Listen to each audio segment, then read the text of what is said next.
Good morning student. आज हम चर्चा करेंगे BA LLB fifth semester first paper political science के बारे में। जैसा कि लास्ट क्लास में हम लोगों ने चर्चा की थी, इस संबंध में पॉलिटिकल साइंस में कौन सा टॉपिक था? Welfare state. वेलफेयर स्टेट क्या होता है वास्तव में, ठीक, और उसके हमने अर्थ को समझा, हमने परिभाषा को समझा, हमने किसकी परिभाषा देखी? टी.डब्ल्यू. किट की देखी, पंडित जवाहरलाल नेहरू की देखी और डॉक्टर अब्राहम की परिभाषा हमने देखी, ठीक। आज हम समझेंगे feature of welfare state. Feature of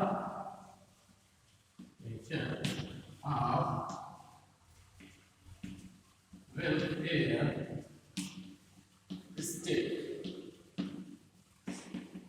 यानी कि वेलफेयर स्टेट यानी कि लोक कल्याणकारी राज्य का स्वरूप कैसे होगा, उसका लक्षण क्या होगी, उसके क्या होगा, फीचर कैसे होगी, उसकी विशेषताएं क्या क्या चीज होगी, कोई वेलफेयर स्टेट होता है। तो सबसे पहला इसका हम समझते हैं वेलफेयर स्टेट में, समझेंगे, ठीक, किसका? System of economic protection. System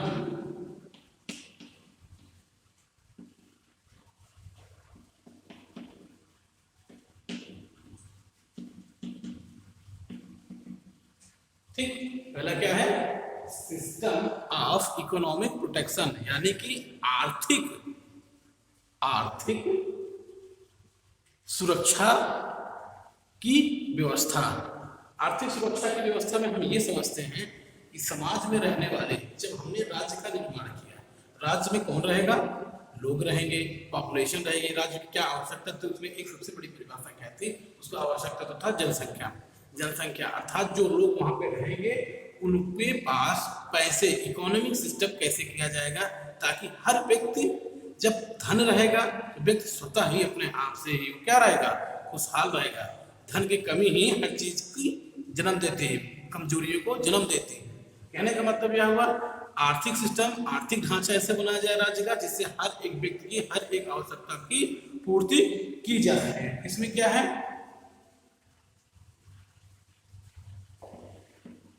इसमें हम ये समझ लेते हैं एक एक चीज को।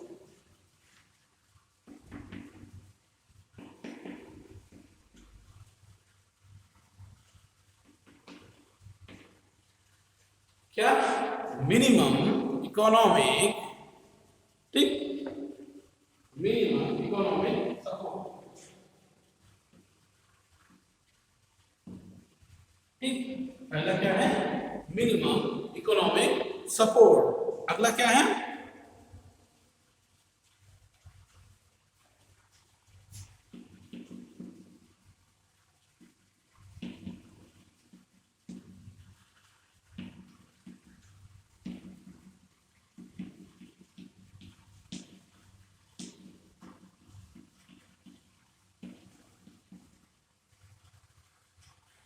देखिए, पहला क्या है? Minimum economic support. अगला क्या है? Employment of the every person, ठीक है।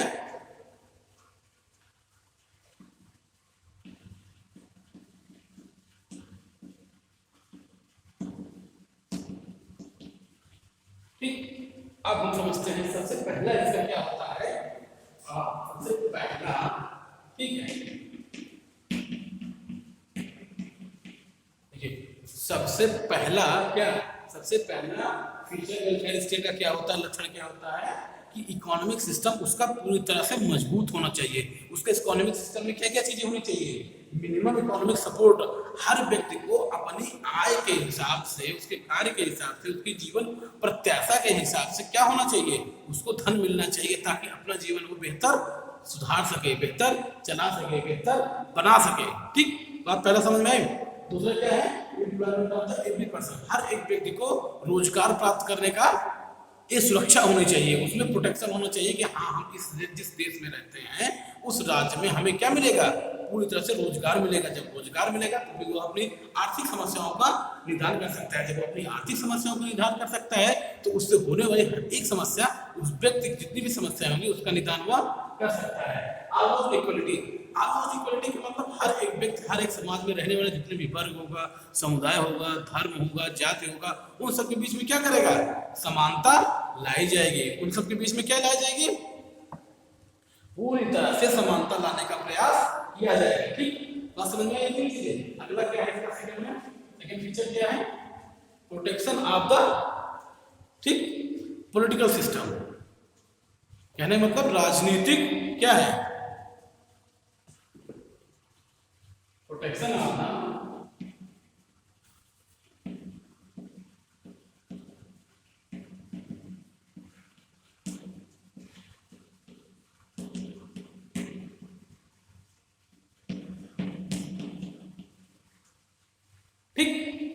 Protection of the political system, यानी कि उसमें राजनीतिक, इस प्रकार से राजनीतिक व्यवस्था होनी चाहिए कि समाज में रहने वाला हर एक व्यक्ति कैसा कह सके, समाज में रहने वाला हर एक व्यक्ति में जो चुनाव लड़ सके। अच्छा, अर्थात चुनाव में लोक कल्याणकारी राज्य में राजनीतिक पावर जो है, पॉलिटिकल पावर्स होता है, सभी व्यक्तियों में इन्वॉल्व होना चाहिए ताकि हर एक व्यक्ति अपने डिसीजन के हिसाब से पॉलिटिकल पावर का यूज कर सके। ठीक, कहने का मतलब होता है जो पॉलिटिकल पावर होती है वो सबके हाथ में होनी चाहिए, ना कि किसी एक विशेष व्यक्ति के हाथ में, ठीक, ताकि वो अपने पॉलिटिकल पावर का यूज कर सके। इसमें भी दो बेसिक चीजें हैं। ठीक,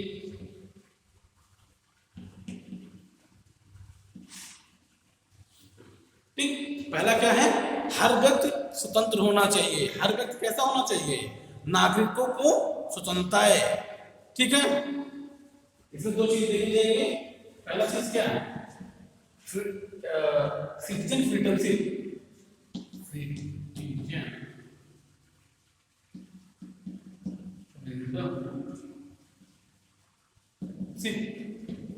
सिटीजन फ्रीडमशिप और डेमोक्रेटिक सिस्टम।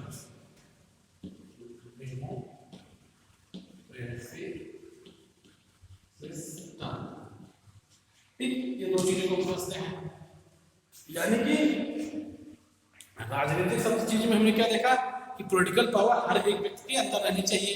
हर एक व्यक्ति पॉलिटिकल तरह से अपने आप को, जो पॉलिटिकल पावर यानी चुनाव देने का अधिकार हर एक व्यक्ति को होना चाहिए, चुनाव में खड़े होने का अधिकार हर व्यक्ति को होना चाहिए, समाज में रहते हुए जितने भी हैं। ठीक, तो उसके परिप्रेक्ष्य में अब दूसरा चीज क्या है, पॉलिटिकल फ्रीडम, पॉलिटिकल सिटीजन फ्रीडमशिप, नागरिकों को हर एक चीज की स्वतंत्रता होनी चाहिए। ठीक, स्वतंत्रता, ताकि वो अपने चुनाव वोट चाहे जिसे दे सकता है, चाहे जिस पॉलिटिकल पार्टी में वो जुड़ सकता है, चाहे वो जो पॉलिटिकल पार्टी बना सकता है, सरकार के खिलाफ अपने फ्रीडम एंड स्पीच को एक्सप्रेशन कर सकता है, सरकार के खिलाफ अपनी कुछ आलोचनाएं भी बता सकता है। ये हर चीजें नागरिकों को मिलनी चाहिए। अगला क्या है, डेमोक्रेसी सिस्टम, लोकतांत्रिक व्यवस्था, यानी कि लोकतांत्रिक, आप देखा होगा बचपन से ही पढ़ा होगा, लोकतांत्रिक क्या होता है, जनता के लिए, जनता को जनता के द्वारा शासन किया जाना चाहिए। ये चीज डेमोक्रेसी में बात है। ठीक, तो हमने क्या क्या चीज देखी, system of the economic protection, protection of the political system. ठीक है, ये दूसरा हो गया। तीसरा क्या हो जाता है,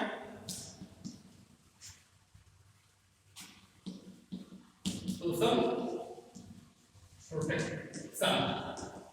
एक वेलफेयर स्टेट कैसे होना चाहिए, समाज में रहने वाले हर व्यक्ति को, समाज में रहने वाले हर व्यक्ति को सुरक्षित किया जाना चाहिए। ठीक है, कहने का मतलब होगा पॉलिटिकल प्रोटेक्शन का मतलब क्या होगा, सामाजिक, यानी कि सोशली इक्वलिटी होना चाहिए। समाज में हर जाति, हर धर्म, हर रंग, हर भेद के बीच में जो भी प्रॉपर्टी होनी चाहिए उसमें कोई डिफरेंस नहीं होना चाहिए। उनको हर एक अधिकार पूरी तरह से बराबर होना चाहिए। ठीक है, कोई ऐसे किसी विशेष वर्ग को ज्यादा मान्यता नहीं देनी चाहिए। ठीक, तो हमने क्या क्या चीजें देखी, तीन चीजें देखी, system of economic protection, protection of the political system और सोशल प्रोटेक्शन। ठीक, अगला क्या होता है किसका, वेलफेयर स्टेट के फीचर। ठीक, अगला क्या होगा,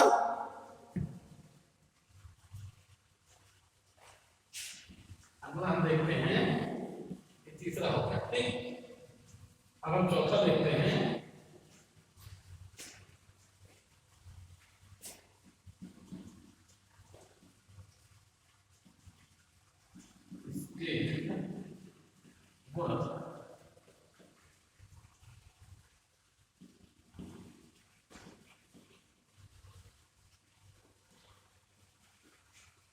प्रोड्यूस द स्टेट वर्क, राज्य अपना काम पूरी तरह से क्या करना चाहिए, बढ़ाना चाहिए। राज्य का कार्य अपनी तरफ से बढ़ाना चाहिए का मतलब क्या होता है, राज्य जो अपनी जनता के बीच में जो इस काम कर रहा है उसको अधिक से अधिक जनता के बीच में पहुंचाने का काम करना चाहिए। ठीक है, राज्य को अपने जनहित कार्यों को करने के लिए, यानी कि जो जिसमें जनता का ज्यादा हित हो उस तरह के कार्य को करने में पूरी तरह से जुट जाना चाहिए।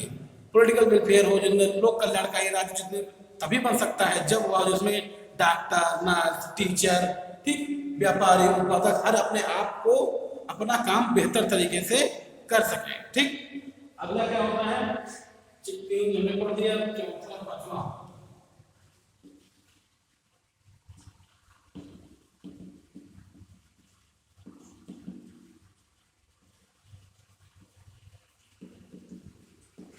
इंटरनेशनल कॉपरेशन का मतलब क्या होता है, लास्ट क्या है, ठीक, इंटरनेशनल कॉपरेशन, अंतरराष्ट्रीय सहयोग।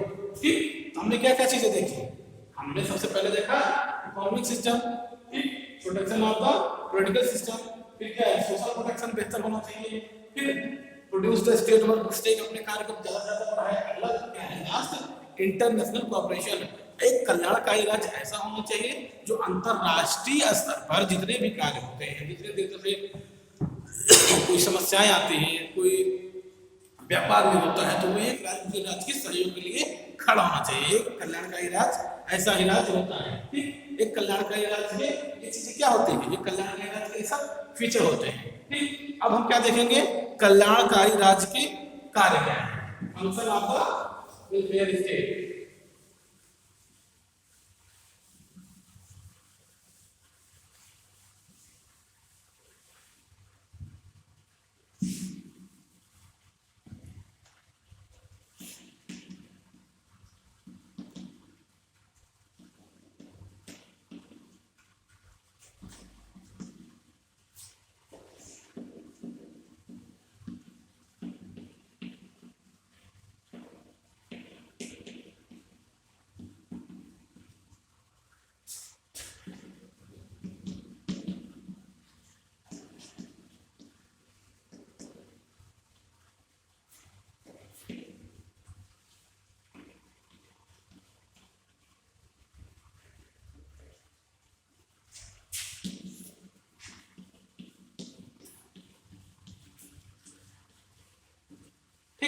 अब हम देखते हैं कि वेलफेयर स्टेट के कौन कौन से कार्य होते हैं। सबसे पहला कौन सा कार्य होता है, कंपलसरी वर्क, यानी कि अनिवार्य कार्य। कुछ कार्य ऐसे होते हैं जिसको एक वेलफेयर स्टेट को निश्चित रूप से तो करना ही चाहिए।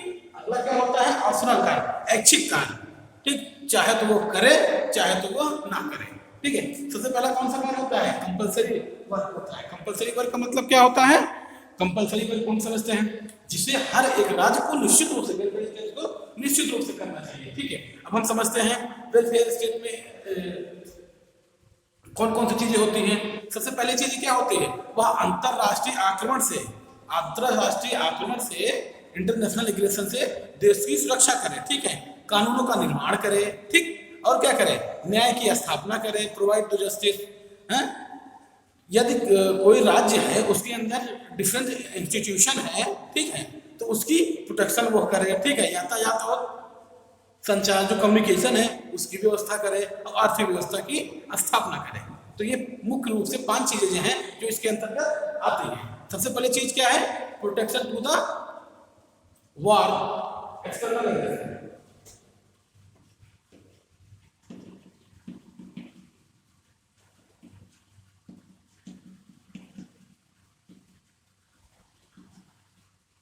ठीक, अंतरराष्ट्रीय स्तर पर क्या करे, अरे बाह्य आक्रमण से राज्य की सुरक्षा करे। ठीक है, और अगला क्या है,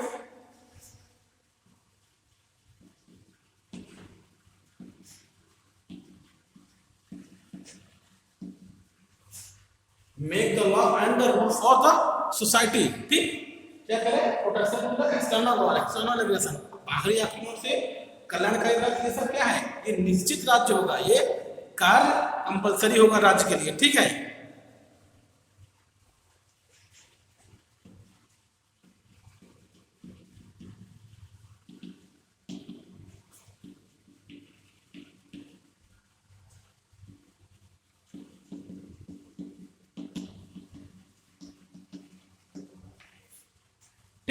protection to the national institution, ठीक है, और ट्रेवलिंग और communication system, protect to travelling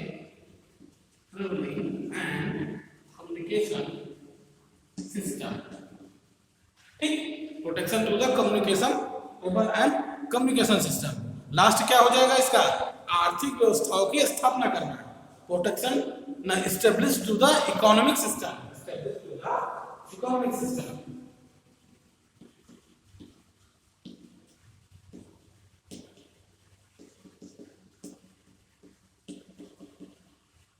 ठीक। ये होते हैं वेलफेयर स्टेट के कंपलसरी वर्क, ठीक। कंपलसरी वर्क में क्या आ जाएगा, पहला protection to the external wall, यानी कि बाहरी आक्रमण से राज्य की सुरक्षा करना, ये राज्य के आवश्यक कार्य है, ठीक है। दूसरा क्या है, make the law and the rule, राज्य में रहने वाले सभी लोगों के लिए क्या बनाए, कानून बनाए। Protection to the national institute, राष्ट्र के जितने भी शिक्षण संस्थान है, कोई भी संस्थान हो जो राष्ट्रीय हो, उसकी पूरी तरह से सुरक्षा करे, ठीक। अगला क्या है, ट्रेवलिंग, भारत में यानी किसी भी राज्य में रहने वाले जो लोग एक स्थान से दूसरे स्थान पर ट्रेवल करते हैं, यात्रा करते हैं, उसको पूरी तरह से सुरक्षित हो, रात में लूट न लिए जाए, तमाम ऐसी घटनाएं आती रहती हैं। अगला क्या है, उसी में है कम्युनिकेशन सिस्टम प्रोवाइड करवाया जाए, ताकि एक व्यक्ति दूसरे व्यक्ति जो जहाँ रहता है राज्य में, वो अपने राज्य के लिए क्या कर सके, कम्युनिकेशन आसानी से कर सके, ठीक। अगला क्या है, इकोनॉमिक सिस्टम, एक इसके पास एक इकोनॉमिक सिस्टम यानी कि आर्थिक व्यवस्था ऐसी होनी चाहिए ताकि समाज में रहने वाले हर एक व्यक्ति को पूर्ण न्याय मिल सके, ठीक है। अब बात आ जाती है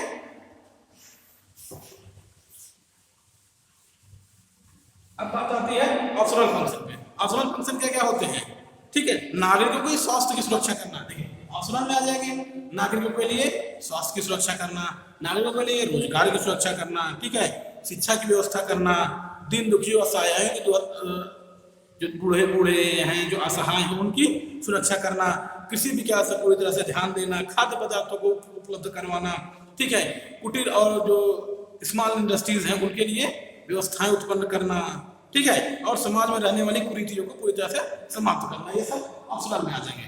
तो यार कंपलसरी हमने देखा, कंपलसरी तो याद करना जरूरी है। अब ऑप्शनल में जो चीजें आपको जरूरी लग रही हैं या नहीं लग रही हैं वो उसमें आ जाएगा, जैसे कि शिक्षा व्यवस्था जरूरी तो होती है, लेकिन धीरे धीरे जब राज्य के पास पैसा रहेगा तभी बेहतर शिक्षा प्रोवाइड करा सकते हैं। जैसे कि आपने देखा होगा 21A जब जोड़ा गया तो वो स्टार्टिंग में पहले DPSC में था, फिर उसे फंडामेंटल राइट बनाया गया, ठीक है। नागरिकों की क्या करना, स्वास्थ्य की हेल्थ प्रोटेक्शन करना, हेल्थ स्कीम करना, ठीक है, सार्वजनिक सुविधाएं प्रदान करना, ये सब चीजें किसमें आती हैं, ये सब चीजें आती हैं ऑप्शनल में, ठीक है। हमने देखा क्या, अब हम देखेंगे सॉवरेनिटी, संप्रभुता, ठीक।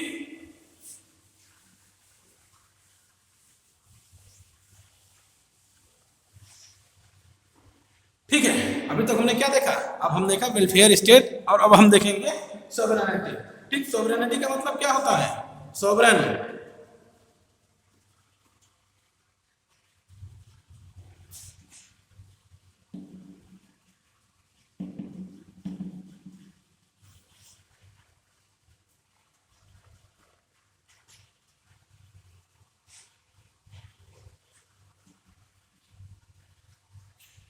ठीक। सोवरेनिटी यानी क्या होती है, संप्रभुता, संप्रभुता, ठीक। अब हम समझते हैं संप्रभुता के बारे में, अब हम समझते हैं संप्रभुता के बारे में।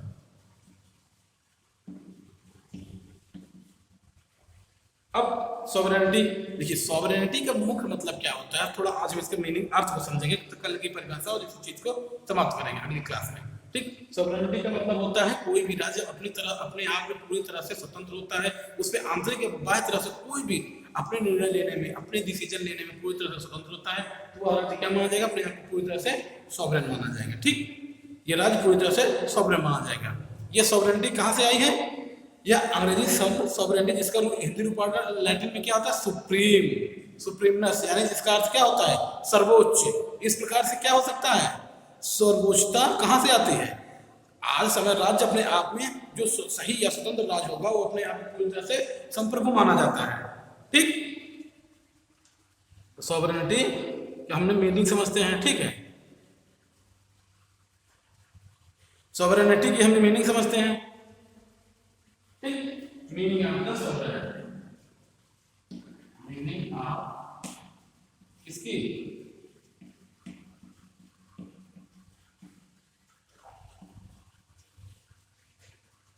ठीक। अब हम देखेंगे सॉवरेनिटी, इसका मतलब हमने समझ लिया सॉवरेनिटी का मतलब, यानी कि जब राजा अपने आप के डिसीजन लेने में अपने आप को पूरी तरह से स्वतंत्र या सक्षम होता है तो क्या कहा जाता है, वह राजा अपने आप में पूरी तरह से सर्वप्रभु है। ठीक है, सब अगले क्लास में पूरी तरह से समझेंगे। धन्यवाद।